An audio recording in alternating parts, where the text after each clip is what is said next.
حضرت علی رضی اللہ تعالیٰ عنہ مسجد کوفہ میں تھے، تبھی ایک آدمی آیا اور اس نے سورج کی طرف اشارہ کر کے حضرت علی سے پوچھا کہ سورج اور زمین کے درمیان فاصلہ کتنا ہے؟ تو حضرت علی نے کہا اگر ایک عرب کا گھوڑا یہاں سے دوڑنا شروع کرے اور 500 سال تک دوڑتا رہے تو وہ سورج تک پہنچ جائے گا۔ جیسے ہی اس آدمی نے جواب سنا وہ کنونس ہوا اور چلا گیا، لیکن کہانی یہاں ختم نہیں ہوتی۔ اب ہم کیلکولیشنز کر کے دیکھیں گے کہ حضرت علی رضی اللہ تعالیٰ عنہ کے اس جواب کے پیچھے کی مسٹری کیا ہے۔ حضرت علی نے کہا تھا کہ اگر ایک عرب کا گھوڑا 500 سال تک دوڑے تو وہ سورج تک پہنچ جائے گا۔ ایک عرب کے گھوڑے کی ایوریج سپیڈ تقریباً 22 مائلز پر آور ہوتی ہے، اور اگر یہ گھوڑا 24 گھنٹوں تک دوڑتا رہے تو 22 کو 24 سے ملٹیپلائی کرنے پر یہ گھوڑا 520 مائلز سفر طے کرے گا 24 گھنٹوں میں۔ اگر ہم ایک مہینے کا ڈسٹینس کیلکولیٹ کریں تو ہمیں 520 مائلز کو 29.5 سے ملٹیپلائی کرنا ہوگا، کیونکہ ہم یہ ساری کیلکولیشن اسلامک کیلنڈر کے حساب سے کریں گے۔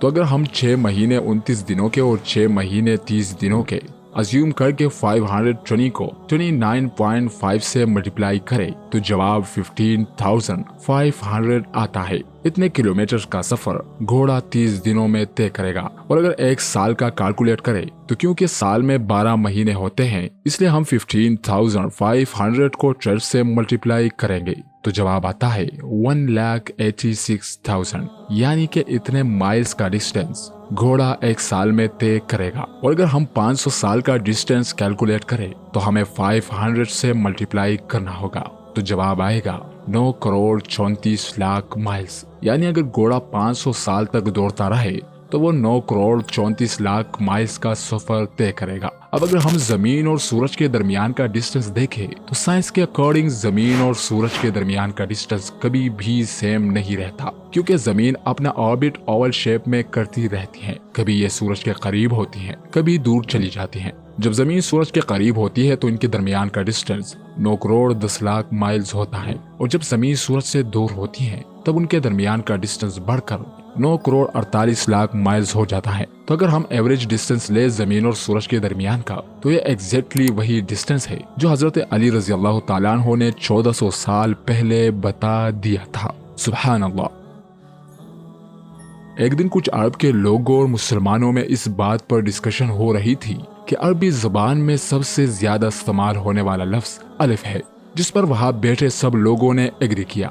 تبھی حضرت علی رضی اللہ تعالیٰ عنہ کھڑے ہوئے اور اللہ اور اس کے پیارے رسول حضرت محمد صلی اللہ علیہ وسلم کی شان میں ایک شاندار خطبہ دیا، اور اس پورے خطبے میں کہیں بھی الف لفظ استعمال نہیں ہوا۔ یہ وہ خطبہ ہے یہاں کہیں بھی الف ورڈ کا استعمال نہیں ہوا ہے، جبکہ یہ اتنا بڑا خطبہ ہے۔ آپ سوچ بھی نہیں سکتے کہ یہ کرنے کے لیے کتنی انٹیلیجنس چاہیے، لیکن یہاں بات ہو رہی ہے حضرت علی کی۔ اسی طرح حضرت علی رضی اللہ تعالیٰ عنہ کا ایک اور کمال کا خطبہ ہے جس میں کہیں بھی نقطے کا استعمال نہیں ہوا۔ اس خطبے میں کہیں بھی نقطے والے الفاظ نہیں ہے، جبکہ آدھے سے زیادہ عربک الفابیٹس میں نقطے ہیں۔ حضرت علی رضی اللہ تعالیٰ عنہ کی انٹیلیجنس کی بہت سے فلاسفر، سائنسٹ اور ریسرچرز نے تعریف کی ہے۔ چارلس جوڈک جو کہ کرسچن پوئٹ اور آتھر تھے، وہ حضرت علی رضی اللہ تعالیٰ عنہ سے اتنا انفلوئنس تھے کہ انہوں نے حضرت علی رضی اللہ تعالیٰ عنہ کی زندگی پر ایک کتاب لکھی تھی۔ ایک اور فلاسفر تھے، انہوں نے اپنی کتاب ہیروز اینڈ ہیرو ورشپ میں حضرت علی رضی اللہ تعالیٰ عنہ کی بھر بھر کے تعریف کی ہے، اور امام علی رضی اللہ تعالیٰ عنہ کی لیڈرشپ کوالٹیز ان کے کریکٹر کو ایمفسائز کیا ہے۔ اور بھی بہت سے سائنس اور فلاسفرز ہیں جنہوں نے حضرت علی رضی اللہ تعالیٰ عنہ کی تعریف کی ہے، جبکہ ان میں سے کوئی بھی مسلمان نہیں۔ حضرت علی رضی اللہ تعالیٰ عنہ نے فرمایا کہ اللہ کے علاوہ کوئی دیکھنے والا چھپے ہوئے رنگ یا نازک اعضاء کو نہیں دیکھ سکتا۔ یہاں حضرت امام علی رضی اللہ تعالیٰ عنہ نے بتایا ہے کہ کئی لائٹ ویوز یا ہائیڈن کلرز ایسے ہوتے ہیں جسے انسانی آنکھیں دیکھ نہیں سکتی۔ حضرت علی رضی اللہ تعالیٰ عنہ نے یہاں یہ بھی بتایا ہے کہ ہم انسان اپنے ارد گرد کچھ ایسے جانداروں سے گھرے ہوئے ہیں جنہیں انسانی آنکھ دیکھ نہیں سکتی۔ یہاں علی رضی اللہ تعالیٰ عنہ مائکرو آرگنزمز، وائرس، بیکٹیریاز اور پروٹوزا کی بات کر رہے ہیں جنہیں انسانی آنکھ دیکھ نہیں سکتی۔ مائکرو آرگنزمز کی دنیا کو 17th سینچری میں انٹرنل لیون ہاک نے ڈسکور کیا تھا، جبکہ امام علی رضی اللہ تعالیٰ عنہ نے 1000 سال پہلے ہی بتا دیا تھا۔ اس کے علاوہ امام علی رضی اللہ تعالیٰ عنہ نے فرمایا اللہ کے علاوہ ہر سننے والا ہلکی آوازوں سے بہرا ہے اور بلند آوازیں اسے بہرا بنا دیتی ہیں اور دور کی آوازیں بھی اس سے دور ہو جاتی ہیں۔ یہاں حضرت علی رضی اللہ تعالیٰ عنہ نے 3 قسم کی آوازوں کے بارے میں بات کی ہے۔ پہلی وہ آواز ہے جو ہم سن نہیں سکتے، جیسا کہ جس آواز کی فریکوینسی 20 ہرٹز سے نیچے ہوتی ہے اس سے ہم سن نہیں سکتے۔ اسے انفراسونک ساؤنڈ کہتے ہیں، جو کہ ہماری آنکھ جھپکنے اور خون کی گردش کی آوازیں ہیں۔ دوسری آواز وہ ہے جو ہمیں بہرا کر دیتی ہے، اور جیسا کہ آپ کو پتا ہوگا کہ 140 ڈیسیبل سے زیادہ کی آواز انسان کو بہرا کر دیتی ہے۔ اور تیسری ساؤنڈ جس کی حضرت علی رضی اللہ تعالیٰ عنہ نے بات کی ہے، یعنی وہ ساؤنڈ جو انسان سے دور ہو جاتی ہے، یا حضرت امام علی رضی اللہ تعالیٰ عنہ نے اسپیس سے آنے والی ساؤنڈ کی بات کی ہے، جسے CMBR یعنی cosmic microwave back ground radiation کہتے ہیں۔ یہ جو پیراگراف آپ دیکھ رہے ہوں، یہ ایک بیسٹ سیلنگ بک کوزموس کا پیراگراف ہے جسے کارل سیگن نے لکھا ہے۔ کارل سیگن ناسا کے وائکنگ مشن کے ڈائریکٹر تھے، اور اس پیراگراف میں انہوں نے بتایا ہے کہ اس دنیا کے سارے جاندار اپنے فنڈامنٹل انگریڈینٹس پر سیم ہے۔ اب نہج البلاغہ میں امام علی رضی اللہ تعالیٰ عنہ کا یہ خطبہ پڑھو۔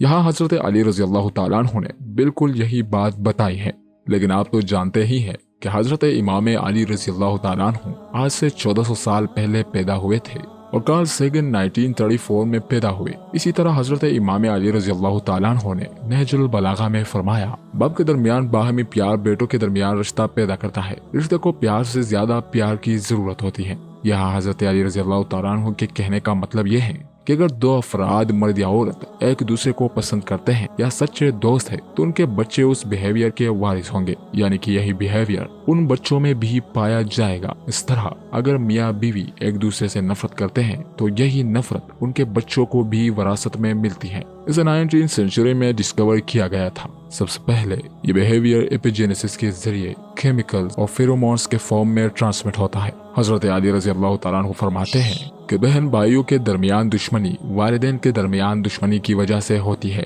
اس کے علاوہ ایک اور خطبے میں امام علی رضی اللہ تعالیٰ عنہ نے فرمایا، زمین اور آسمان کی 7 لیئرز سمندر سے پیدا ہوتی ہیں۔ آج سے 4 ڈیکیڈز پہلے ہی ماڈرن سائنس نے 7 layer theory of the earth atmosphere کو اسٹیبلش کیا ہے۔ حضرت علی رضی اللہ تعالیٰ عنہ کے مطابق ارتھ کا ایٹماسفیئر سمندر سے اوریجنیٹ ہوا ہے۔